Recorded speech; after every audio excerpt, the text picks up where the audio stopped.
ঝিঙের জল বড়া বানাবো আজকে।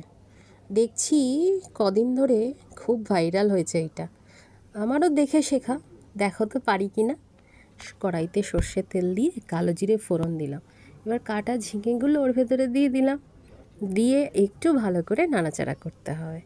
নাড়াচাড়া করার পরে একটা ভালো কথা, আমি কিন্তু মটর ডাল ভিজিয়ে রেখেছিলাম, যেটা কিনা বাটা হয়ে গেছে, কারণ ডাল বড়াটা দিয়েই করতে হয় এই রান্নাটা।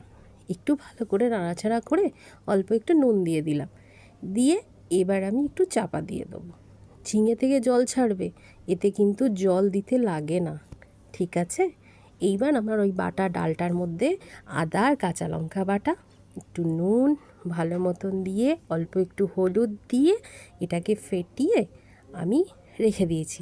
দিয়ে এইবার ঝিঙের মধ্যে আমি দিলাম হলুদ গুঁড়ো, দিয়ে নাড়াচাড়া করে নিলাম, নিয়ে এক জায়গায় ওগুলোকে করে নিলাম। দেখো ঝিঙে থেকে কেমন জল বেরিয়েছে, কারণ ঝিঙে তো জলের মতনই। এইবার আমি এই ডালটাকে নিয়ে বড়ার মতন করে অল্প অল্প ছোট ছোট আকারের ওই ঝিঙে যেটা রান্না হচ্ছে তার উপরে আমি বসিয়ে দেব। আস্তে আস্তে খুব ছোট ছোট করে দিয়েছি যাতে ভেঙে না যায়। এরম যতটা সংখ্যক পেরেছি আমি কিন্তু দিয়ে দিয়েছি।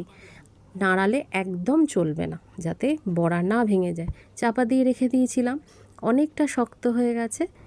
এবার এটাকে আস্তে আস্তে খুন্তি দিয়ে আমি উল্টে দিয়েছি, অনেকটা দেখছি শক্ত হয়ে গেছে। আস্তে আস্তে এগুলোকে একটু উল্টে দিতে হবে, যাতে উপরের পিঠটা আবার একটুখানি হয়ে যায় রান্না, কারণ নিচের পিঠটা রান্না হয়ে গেছে। এই যে রান্না হয়ে যাওয়ার পরে শুধু একটুখানি মশলা, সর্ষে, নারকেল আর কাঁচা লঙ্কা বাটা আমি দিয়ে দিয়েছিলাম, দিয়ে আস্তে আস্তে নেড়ে দিয়েছি।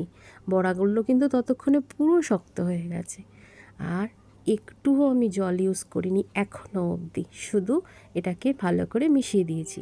অল্প একটুখানি ওই সর্ষে বাটা জলটা দিয়ে দিয়েছিলাম, দিয়ে একটু ভালো করে নাড়াচাড়া করে নিয়ে আমি ওপর থেকে কাঁচা লঙ্কা, চেরা কাঁচা লঙ্কা যেটা, সেটা দিয়ে দিয়েছি, আর একটুখানি কাঁচা তেল মানে সর্ষের তেল ওপর থেকে দিয়ে দিয়েছি।